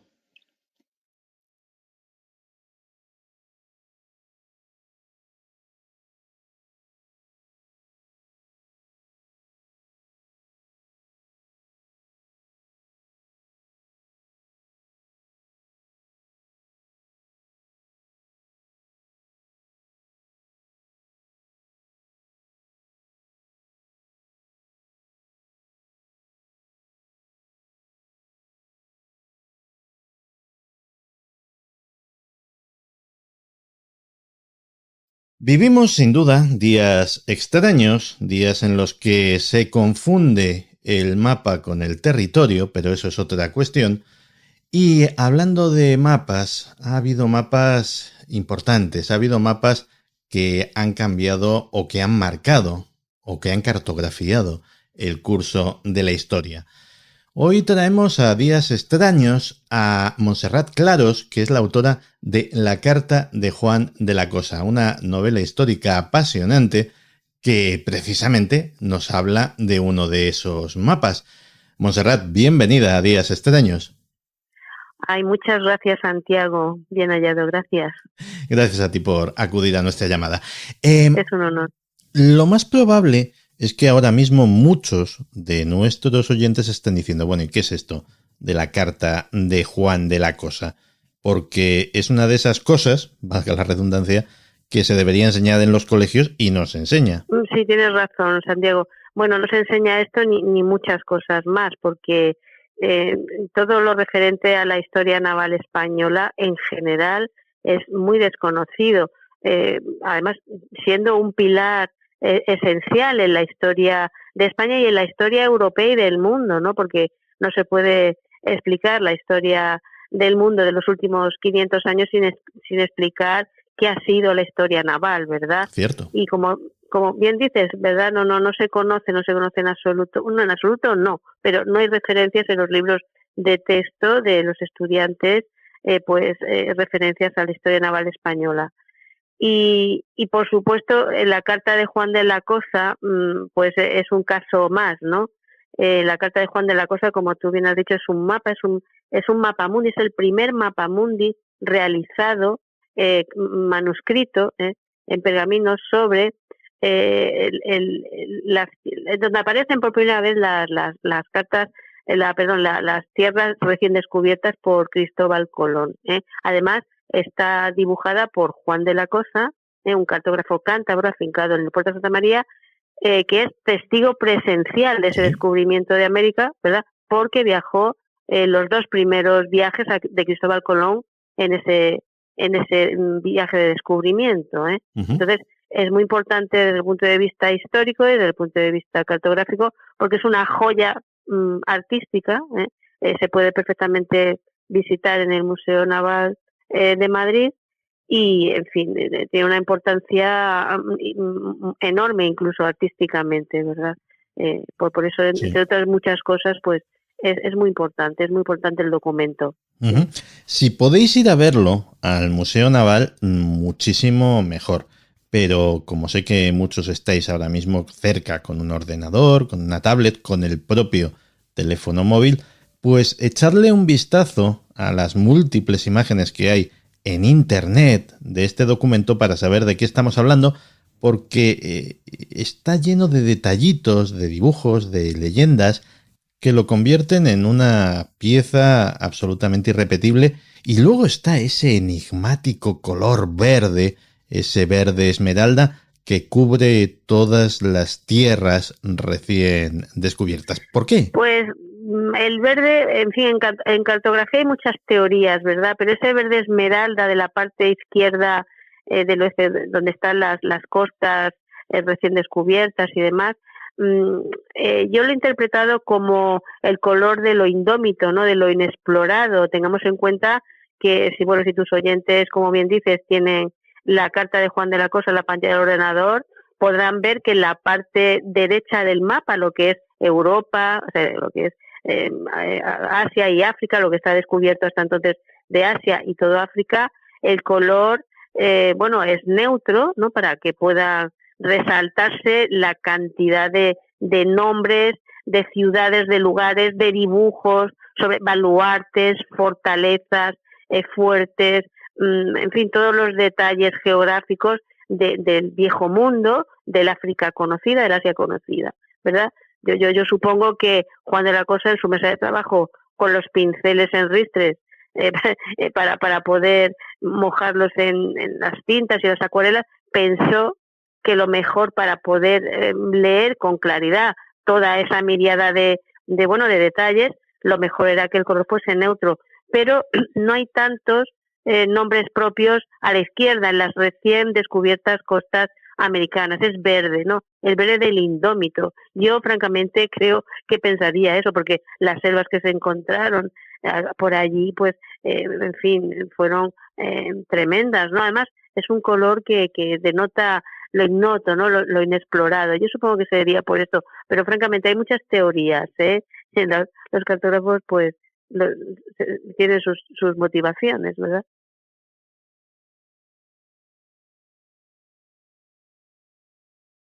A lo mejor es una exageración por mi parte, pero ¿sería lícito decir que este mapa es la primera piedra sobre la que se cimentó el imperio naval español?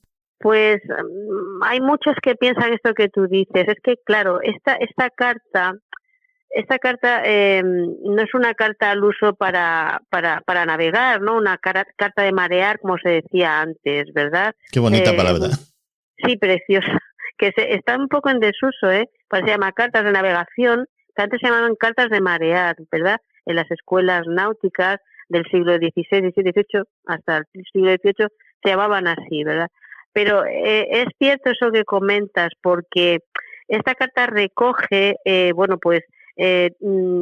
todo lo que se había descubierto hasta entonces, los viajes de reconocimiento posteriores a los de Colón, están ahí recogidos, pero como te digo, no es una carta de marear, sino que estaba destinada más bien a hacer un compendio de todo lo que, en este caso, la reina Isabel la Católica, antes de morir, quería ver, una especie de documento de ratificación de todo lo que se había, todas las labores de descubrimiento que se habían hecho hasta entonces, ¿verdad? Ordenada precisamente por uno de sus colaboradores, que pertenecía al Consejo de Castilla, el obispo Juan Rodríguez de Fonseca, ordenó a Juan de la Cosa que hiciese este mapa precisamente para eso que tú dices, para de alguna manera dejar constancia de cuál iba a ser el enorme, la amplitud enorme que iba a tener el futuro imperio español, porque estaban haciendo como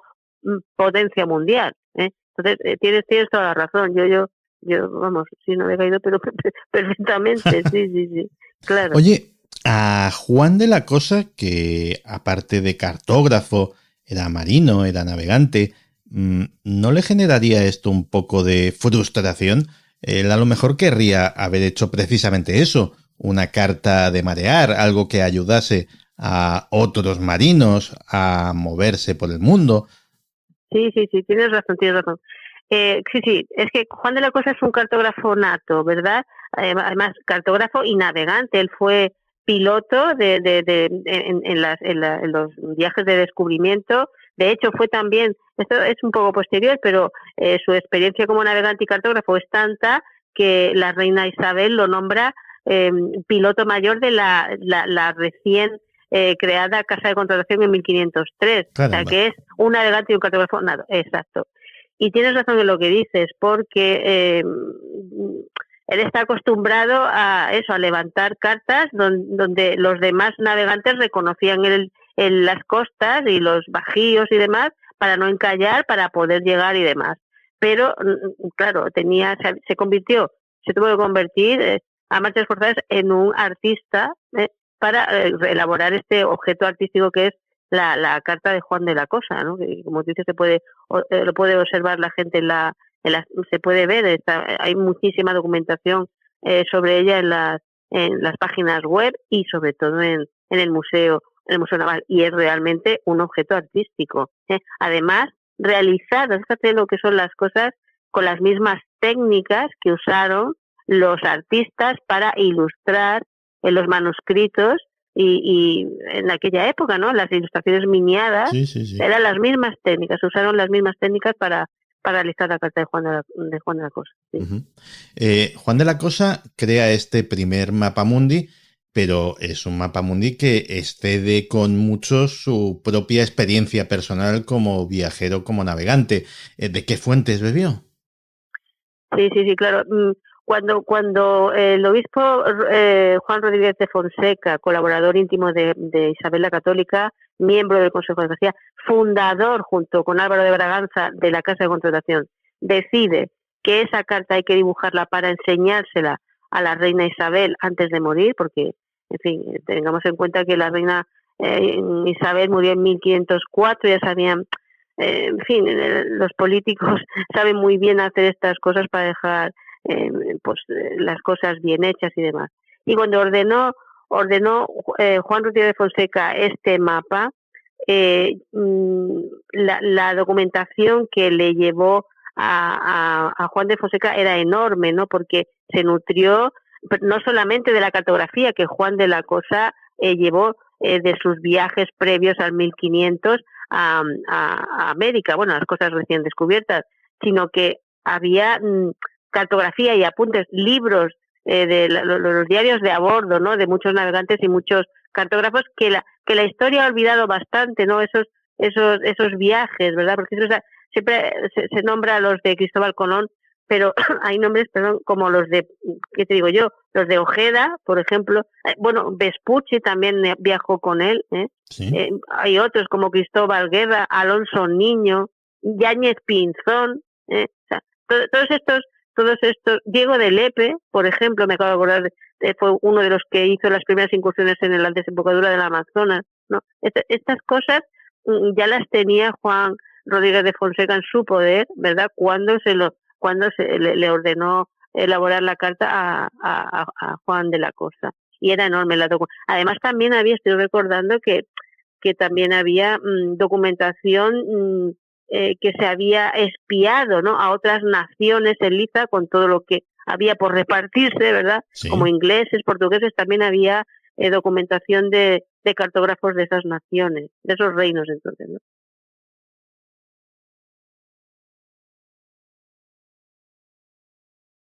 Claro, es que acabas de hacer referencia a algo interesantísimo, que es que esas cartas navales eran los documentos clasificados de la época, documentos top secret, secretos de Estado que eran custodiados celosamente y que a su alrededor había espías, agentes secretos ancestrales que intentaban hacerse con ese conocimiento. Apasionante, sí. Tienes toda razón, Santiago.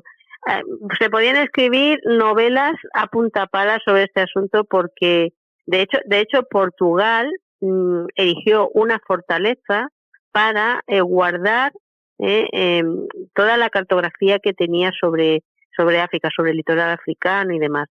Y de hecho eran secretos de Estado. Toda la cartografía que hacían los ingleses, lo que hacían los portugueses, lo que hacían los españoles, los franceses, todo era secreto de Estado. Y de hecho, es curioso, ¿no? Pero Juan de la Cosa, el mismo Juan de la Cosa, este cartógrafo estrella en la historia de España de la que estamos hablando, fue espía en la corte de Portugal, que tuvo que rescatarlo precisamente Álvaro de Braganza de Portugal, porque lo pillaron con el carrito del helado, es decir, lo pillaron allí dentro espiando pues cartografía portuguesa, o sea que era el pan de cada día, ¿no? El asunto del espionaje. Muy, muy apasionante esto que comentas, sí, es cierto.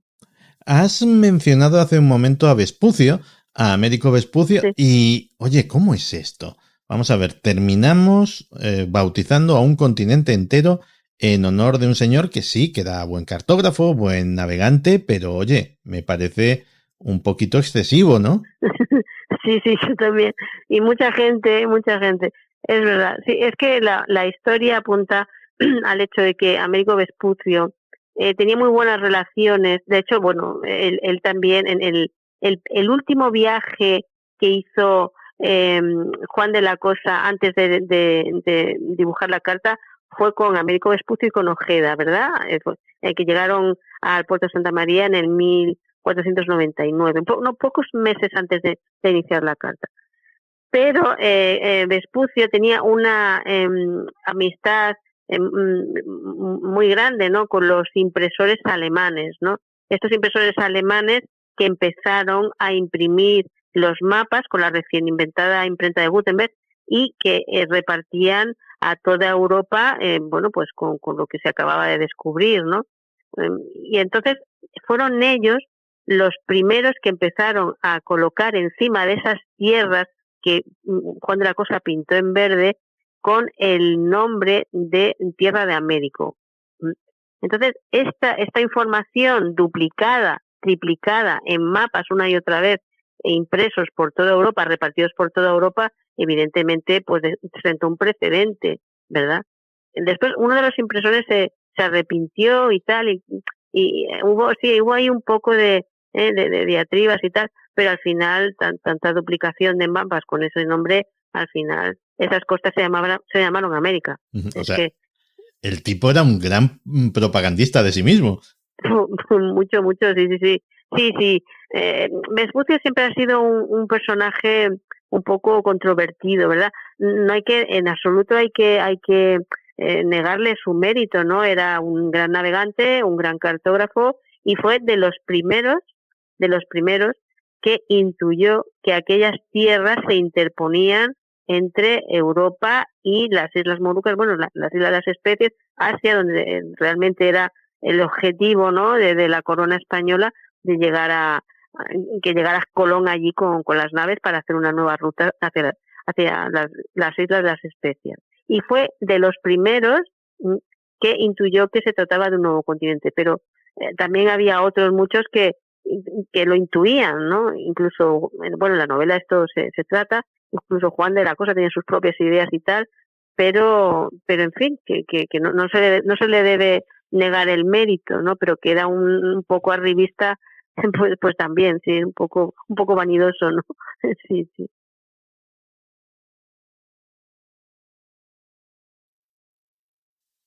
Como queda atestiguado por tu obra, eres una gran especialista en este mapa. Se notan las incontables horas de contemplación, de estudio.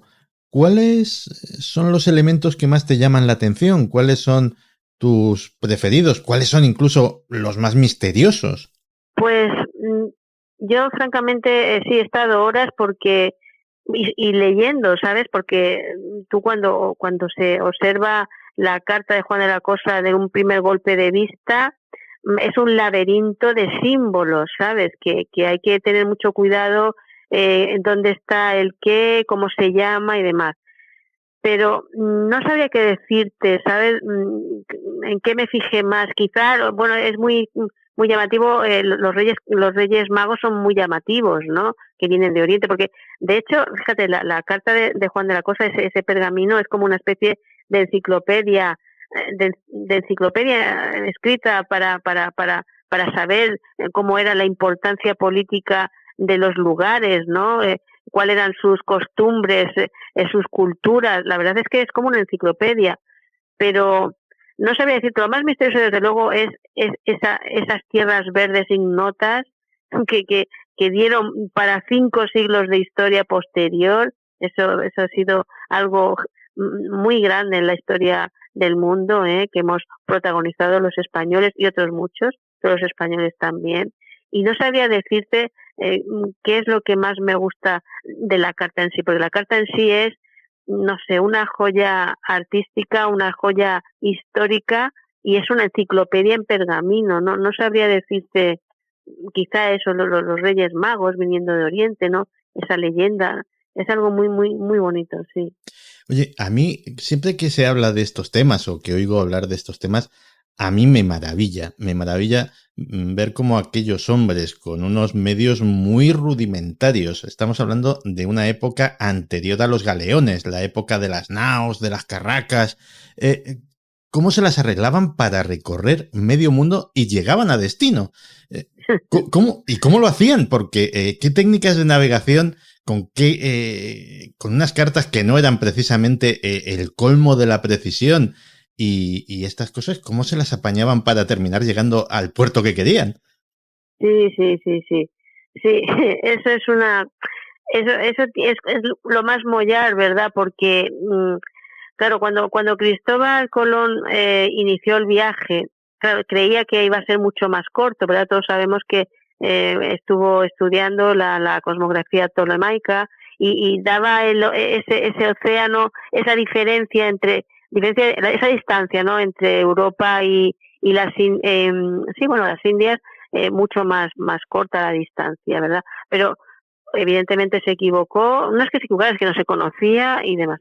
¿Y cómo llegaron? Pues llegaron como pudieron, te lo digo francamente, porque los medios eran muy rudimentarios, es verdad, no eran galeones que ya tenían cierta tecnología un poquito más sofisticada, pero ellos ni siquiera podían saber dónde estaban, ¿no? Porque era muy difícil, bueno, era casi imposible saber la longitud en la que se hallaban, es decir, la distancia que hay entre la nave en mitad del océano y la distancia que hay hasta el puerto base. Eso era casi imposible de determinar, porque los barcos necesitan tener a bordo una forma de medición del tiempo lo suficientemente exacta como para saberlo. Ellos solamente podían estimar el tiempo se estimaba solamente, ¿no? Con unas pequeñas ampolletas, que son unos pequeños relojes de arena, ¿no? Que el grumete le daba la vuelta cada media hora.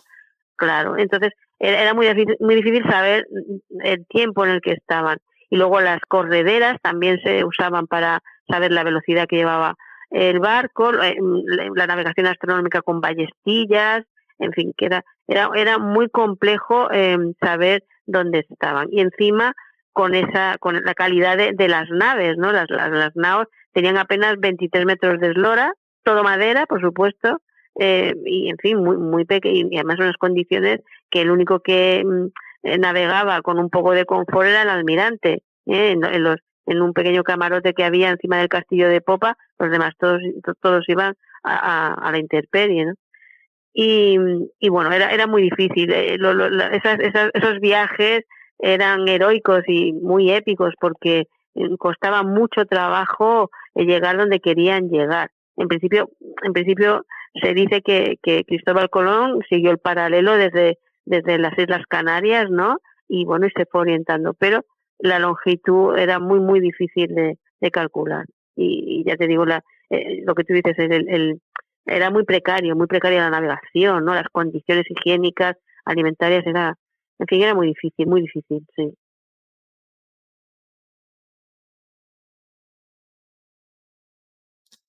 Estoy leyendo tu novela y me parece que la época en la que está ambientada tiene mucha relación con la nuestra. Me explicaré. Es una época de transición, como esta, entre un mundo antiguo y un mundo nuevo, la Edad Media y el Renacimiento. Y me pregunto si la gente, sobre todo la gente ilustrada, la gente que tenía conocimientos, la gente culta, ¿cómo vivía aquello? Si tenían las mismas contradicciones que podemos sentir o que podemos sufrir nosotros, los del siglo XXI. Sí, yo estoy convencida. Este tema que tú abordas también lo abordo yo en la novela, porque de hecho, claro, el descubrimiento de América supuso un cambio en todos los ámbitos, antropológico, filosófico. Bueno, de hecho, el tipo de filosofía política que se enseñaba en las universidades cambió, y por supuesto esas personas cultas de las que tú hablas pertenecían, bueno, a una clase que se aprovecharon absolutamente del nuevo mercado que se abrió.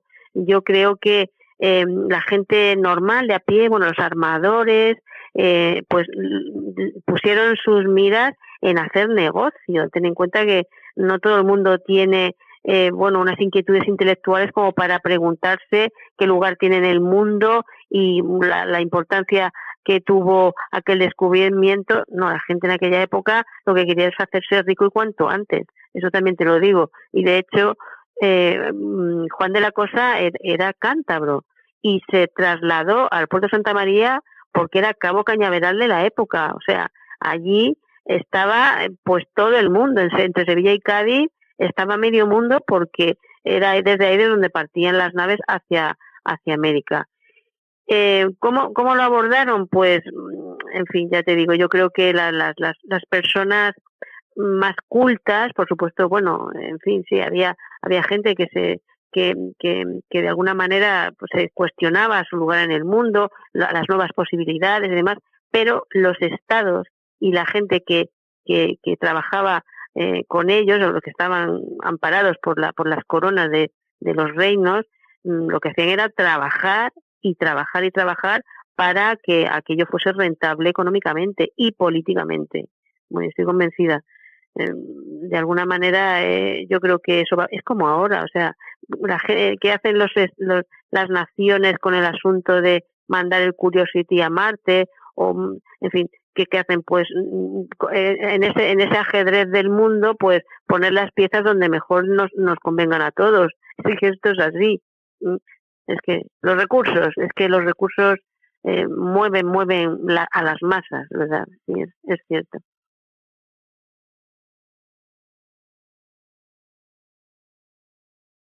Oye, no hay que ser un lector muy agudo para darse cuenta de que eres una apasionada del mar, una apasionada de la exploración, una apasionada de la navegación. ¿Tú crees que el mar ya ha dado todo lo que podía dar de sí en este sentido, en el de el descubrimiento, la exploración, y que, bueno, pues habría que buscar nuevos mares como el espacio, o aún quedan cosas por hacer? Sí, qué pregunta más bonita. Sí, yo, francamente, yo me lo pregunto, ¿sabes? Esto, hombre, los satélites son capaces de ver un colibrí libando una florecita en el Amazonas, ¿sabes? O lo que queda de ella, ¿eh? O sea, que el asunto de la cartografía, en fin, hay poco que hacer en general, ¿verdad? Eso es cierto, y que el mundo de la exploración y de la expedición a lo ignoto y demás, hombre, está todo bastante ya trillado. Supongo que algún especialista puede llamarte en algún momento a ti y decirte, pues mira, no, porque queda en tal longitud y latitud, hay un desierto donde todavía no se, en fin, puede pasar la Antártida, tal. Pero, en fin, los satélites nos dicen, nos fotografían todos los días, y cartografían todos los días.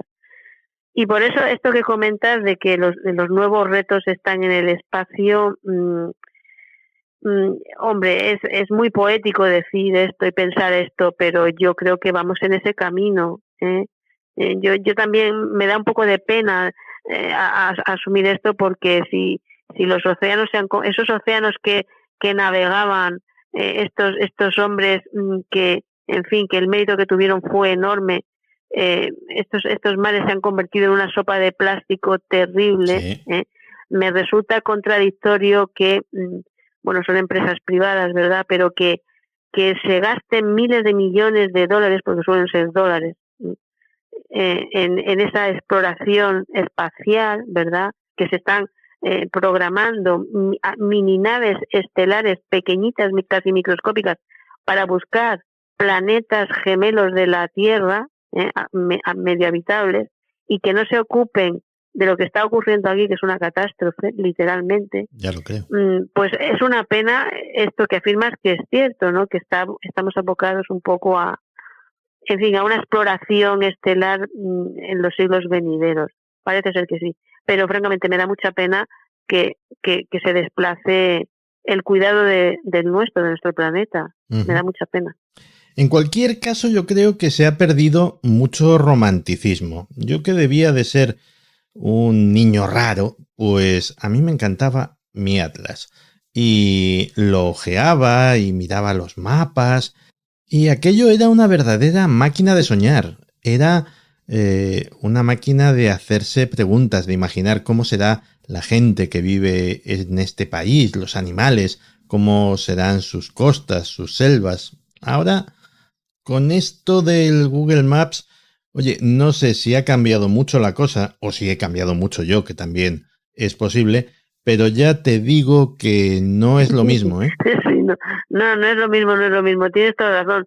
Yo conservo mis atlas, estos atlas que tú dices, yo los conservo, y los de mi padre, y los he restaurado, porque era apasionante, ¿verdad? Era apasionante. Claro, no había tantos programas de difusión geográfica como tenemos ahora, ¿no? Que todos sabemos cómo es el Serengeti, por ejemplo, tal. Pero tú, cuando ponías un dedo encima del Serengeti, bueno, Italia aquí que habrá, tal. Es cierto. Yo también lo creo. El cambio, el asunto de Google Maps ha cambiado mucho ese sentido del romanticismo, pero bueno, siempre se puede buscar esa dosis de romanticismo, ¿eh? Y la literatura lo hace, yo lo hago en mis novelas, y los demás escritores también, ¿no? Tanta tecnología, tanta ciencia, tanta inmediatez y tal. La literatura calma los nervios, ¿verdad? Calma esa sensación, esa ansiedad de no sé, de búsqueda, de cosas nuevas y tal, que parece que no, la literatura te centra otra vez en el romanticismo, en la dinámica de pensar en esa máquina del tiempo que es la literatura, que te lleva a esos tiempos, ¿verdad? Uh-huh. A los tiempos del descubrimiento, a los tiempos de las exploraciones, ¿verdad? Yo creo que es un papel que nos ha quedado a los novelistas históricos, ¿verdad? El de recuperar ese romanticismo. Yo estoy de acuerdo contigo en esto, ¿eh? Sí.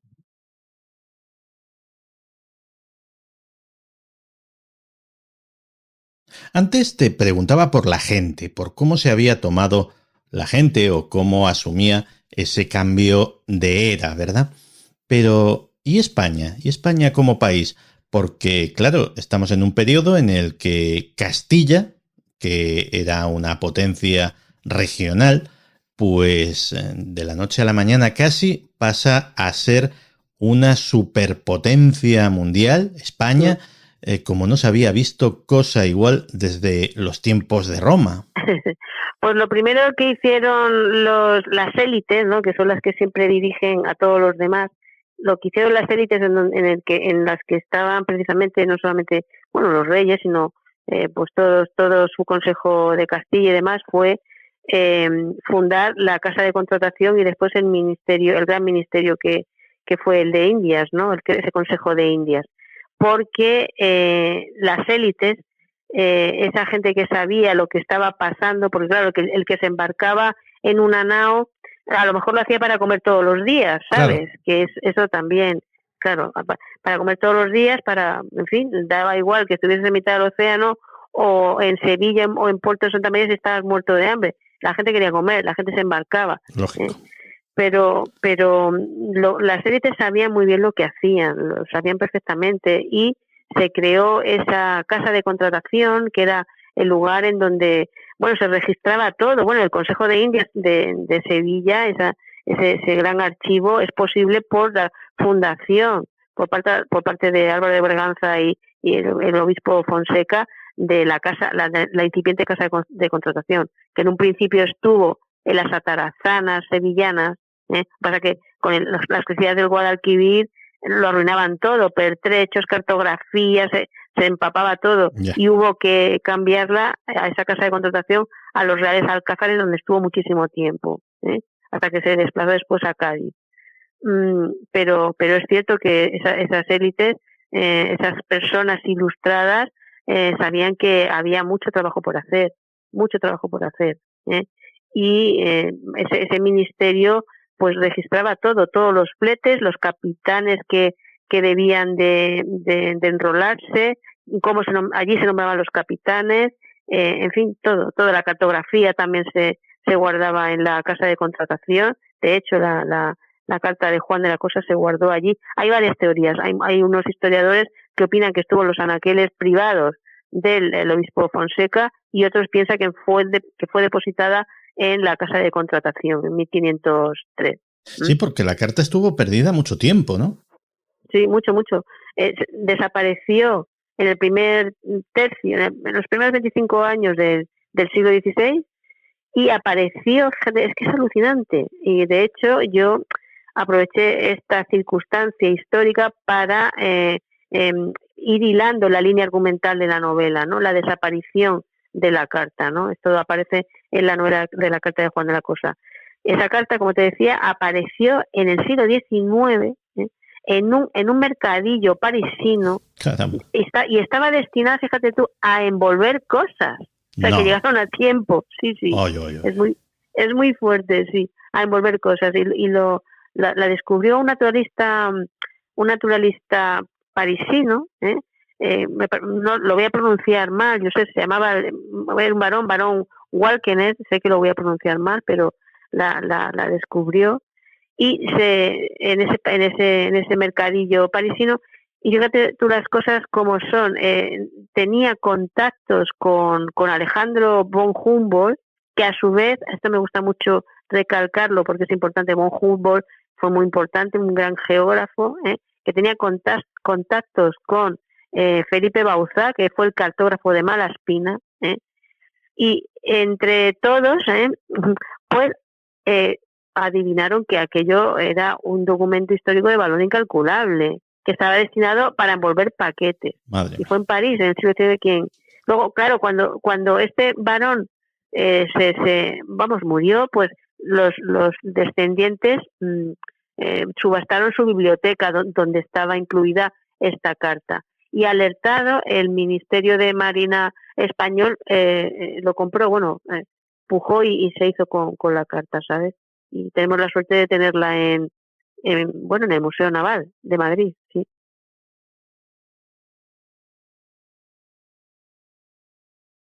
Si me lo permites, para finalizar voy a hacerte una pregunta casi de cotilleo, porque Juan de la Cosa, pues fue compañero de expediciones de Cristóbal Colón, pero ¿cómo se llevaban estos dos grandes personajes? Pues está documentada que había ciertas diferencias entre ellos. Lo que se dice ahora mal rollito. Sí, pero mal rollito, sí. En la novela abordo esto. Dices que todavía no has acabado la novela, pero bueno, yo abordo este tema y está documentada las diferencias que había entre Juan de la Cosa y Cristóbal Colón, ¿verdad? Además, yo creo que era oportuno hablar de estas diferencias porque se trataba de un viaje emblemático, claro. Un viaje al límite, y claro, el factor humano es muy importante tratarlo en una novela. Entonces, yo te digo que sí, que había ese mal rollito que tú dices por varias razones que aparecen en la novela, entre Juan de la Cosa, nuestro cartógrafo estrella, y Cristóbal Colón. Sí, es cierto, Santiago. Sí. Pues la novela se titula La carta de Juan de la Cosa y es una verdadera máquina del tiempo. Una máquina del tiempo para viajar a una época, a una circunstancia, a un momento clave en la historia de España. Montserrat Claros, que ha sido un verdadero placer tenerte hoy aquí, en Días Extraños. El placer es mío, Santiago, te lo puedo asegurar, ¿eh? Gracias. Muchísimas gracias a ti. Adiós.